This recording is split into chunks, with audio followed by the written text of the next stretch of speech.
Hey everybody, welcome back to Great Northwest Weaponry. This is Thomas, and today we are taking a look at the Springfield Model 1903. This is a really awesome gun. This is actually this gun's 103rd birthday this month. It's dated 11/18, so last month of the First World War. Another one that I picked up from my friends at the War Front. Really cool piece. I've been meaning to do a video on this for a while. We actually briefly featured it at the end of our 4th of July special. There's a lot of interesting history behind this, some of which we covered in the 03A3 video, some in the 1917 Winchester video. So I'll be posting links to both of those in the video description as they are relevant, but we will be recovering any of the pertinent content that we talked about in those. Speaking of, let's go ahead and go into the gun room and talk history. Before we get too far into the history on the Springfield Model 1903, I think it's worth mentioning, I know it's been a while since I posted a video. We're coming up pretty darn close to a month. I apologize for the delay. Things just got in the way. It's hunting season here in Oregon, and until the 5th, I genuinely could not shoot in the woods, which is my preferred place to shoot, without coming across hunters and scaring off their game, which is ill-advised. Generally, ticking off people who are bumbling through the woods looking for an animal to kill is not a very wise thing to do. By the way, I'm not dissing on hunters. I'm a hunter myself, so didn't get to go out this year, but hopefully soon. Anyway, Springfield Model 1903, or officially the United States Rifle 30-06 Model 1903, was designed largely as a result of the Spanish-American War, and a lot of this early information about the rifle we did go over in the 1903A3 demo, as I'd previously established. But it bears repeating because it more directly relates to this rifle than it even did for the 03A3, as the 03A3 is a much later update to this design. About a 40 years later update to it almost. But the rifle was designed to replace the Springfield Craig, which was honestly kind of outdated when it came out. It's a beautiful rifle and I would love to have one in my collection. But by the time of the Spanish-American War, the Spaniards were using, I believe it was the Mauser 1893, which was a wildly superior rifle. By the end of the Spanish-American War, the Germans had developed the Gewehr 98, which everybody wanted a piece of the Gewehr 98. It was a great design, and it was in this spirit that the U.S. basically ripped off the Gewehr 98 design for the Springfield Model 1903. Some would say improved the design. That's a controversial statement, as the Gewehr 98 is one of the most prolific designs of all time.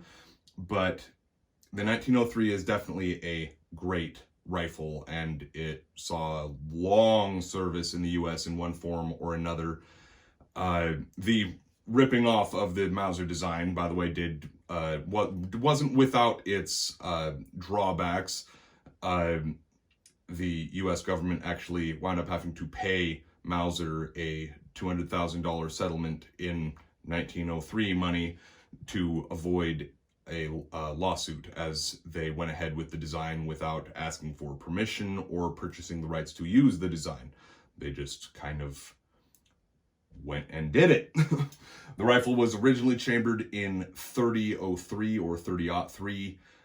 This cartridge was very quickly updated to 30-06, and most of the early rifles, of which there was about 200,000 of them, by the way, made up to this point when 30-06 was introduced. Most of those early rifles were updated to 30-06 and kept in service.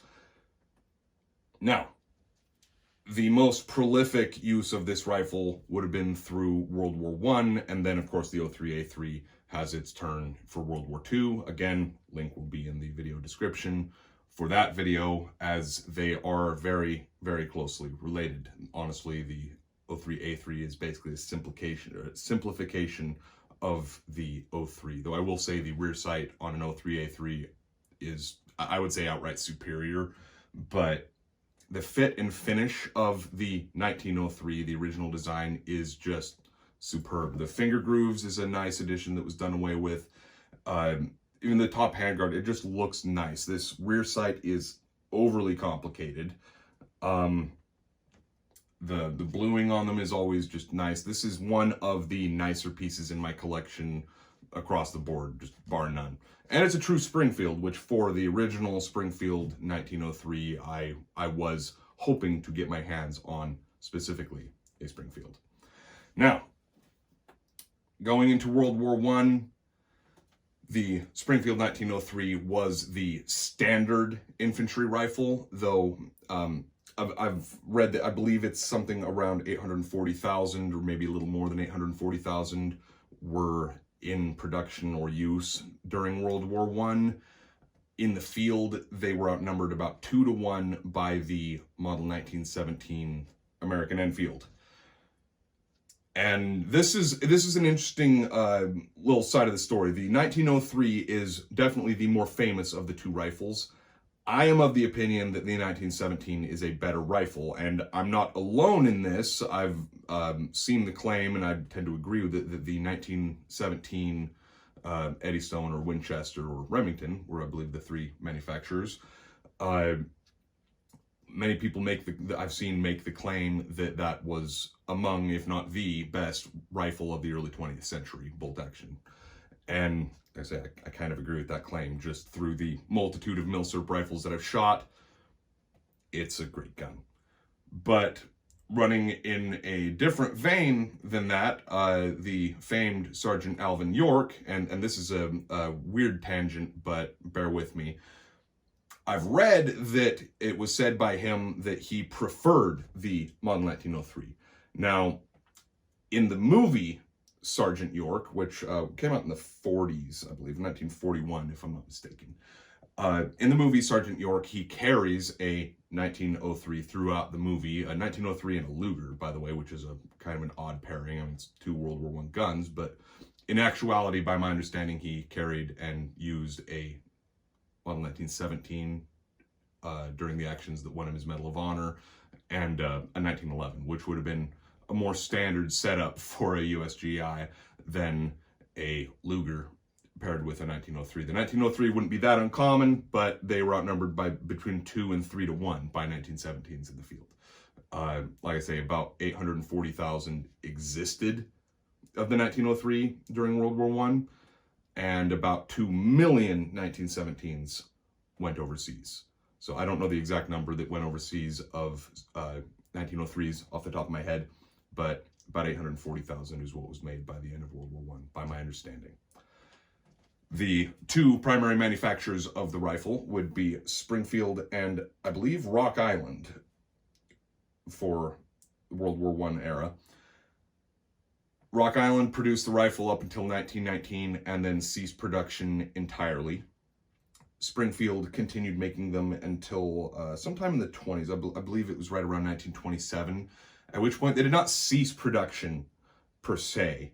They just scaled back to basically making receivers and then contracting out the majority of the rest of the rifle, stock, the barrel, much of the smaller parts, contracted these out to other companies. And that's where you'll see a lot of the interwar Springfields. We'll have a Springfield receiver, but then various parts of the rifle will be marked with all kinds of different manufacturers. And a lot of these are the ones that would be updated and used in World War II. This is also where you'll start seeing the finger grooves disappearing and just the overall fit and finish of the rifle kind of a little more chaotic. The pre-World War I examples are going to be the nicest you'll see. And again, getting back into an interesting side note involving the 1917-1903 dynamic, many soldiers were advocating for the 1917 to no longer be the substandard to the 1903. They wanted it to be the standard. They preferred the rifle, thought it was just easier to handle and just a better feeling action. But the 1903 was kept alive by special interests, basically, gun lobbyists, and the NRA had a lot of money invested in keeping the 1903 as the official rifle of the U.S. Army, and it stayed as such until it was replaced by the M1 Garand, of which, again, we get more into that side of the history in the 03A3 demo. But the reason that you will see a lot of interwar 1903s and you don't see interwar 1917s is because the 1917 was a stopgap. Again, a lot of that has gone over in the 1917 demo, but these three guns, the 1903, the 1917, and the 1903A3, all play off of each other in a very interesting dynamic. That about does it for the history as I know it of the Springfield Model 1903. So I think now we're going to go ahead and go to the tabletop and take a closer look at markings and the removal of the bolt. There's not really a lot for us to analyze markings-wise here. A lot of it's very straightforward. You know, you got your U.S. Springfield Armory marking, Model 1903. It's either going to say Springfield or it's going to say Rock Island on the receiver on pretty much all 1903s that you're going to see. There is one little thing that I never mentioned, and this is an interesting little feature. So this here front sight protector is not something that you're always going to see. For that matter, most of them you're just not going to see it still present on the gun. These, by my understanding, were meant for transport and not intended to be left on the gun. The front sight blade is long and thin on the 1903, and this was just meant to protect it. That's it. Just protect it during transit, and then it was supposed to be taken off. This rifle, and you can see this right here, 11/18, this barrel was made in the very last month of World War I. So the odds of it actually having seen service during World War I are very slim, but it's kind of interesting to just have a gun that's from the very end of the month. And this, the whole idea for doing this video this month was largely because this is, you know, again, this gun's 103rd birthday would fall on this month, but also, you know, kind of nice to do an American rifle for, you know, the weekend immediately following Veterans Day, also immediately following, on the same day, Armistice Day. It just felt fitting. I had mentioned on a couple of occasions how ridiculously complicated this rear sight is. So you've got a lot of different dials here. You can actually pivot the rear sight with this here dial, and you can gauge where it is based on these little hash marks that you see to the right of my pointer finger there. So that is kind of an interesting form of adjustment. It is a volley sight, and you can loosen this and then move it up or down. It's kind of stiff, but you can see that just kind of wiggles, kind of needs oiled, I think. But then you can tighten it back down and it will stay locked in place. Volley sights are something that was not used an awful lot by anybody. It just was there, and the idea of it isn't necessarily flawed. Just the idea of stopping under fire to adjust your sight when you could just shoot and lay down suppressive fire and, you know, actually learn the sights of your rifle. It just kind of wasn't something that was used much. Another thing that was not used much, and we kind of dunked on this part here in the last video. See this here switch says on, off. So on is magazine on.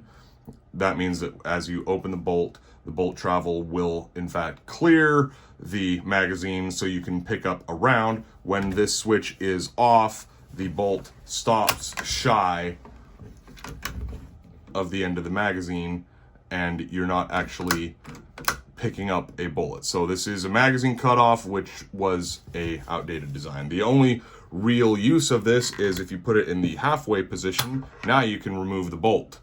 So, and there's easier ways they could have done that, honestly. So reinsertion of the bolt, just push it back in, push the ramp down with your finger and back into position. And that's about it.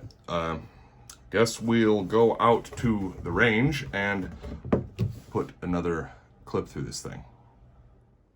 Loading the 1903 is going to be the same as really any Mauser design. You've got 5-round stripper clip. You're going to put it in the notch and just shove down with your thumb. It's best if you get close to the base of the clip. The 1903 does have a magazine cutoff right there, so with the magazine off, it does not pick up a round. So you can single load it from here, or you turn the cutoff off. Now the bolt travels all the way back and you pick up a round.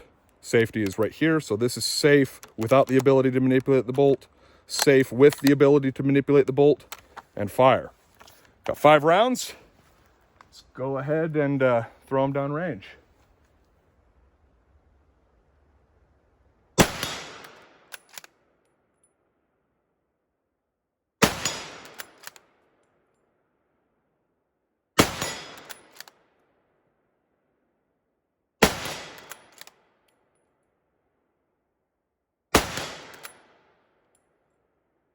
Five for 5. I can live with that. You do have to depress the ramp in order to close the bolt, and like most Mausers and Enfields and much of anything else, you can pull the trigger to drop the cocking mechanism safely without dry firing the gun. Really happy with this thing. It's just a cool piece, very historic weapon. Definitely one I'm glad to have in my collection. Again, sorry for taking so long to post a video. I'm going to be trying to be a little more on top of it. Got another demo coming shortly after this one, and then we'll probably do a day at the range down the road here in not too long as well. Meantime, hope you all enjoyed this video. It's been Thomas with Great Northwest Weaponry, and I'll see you next time.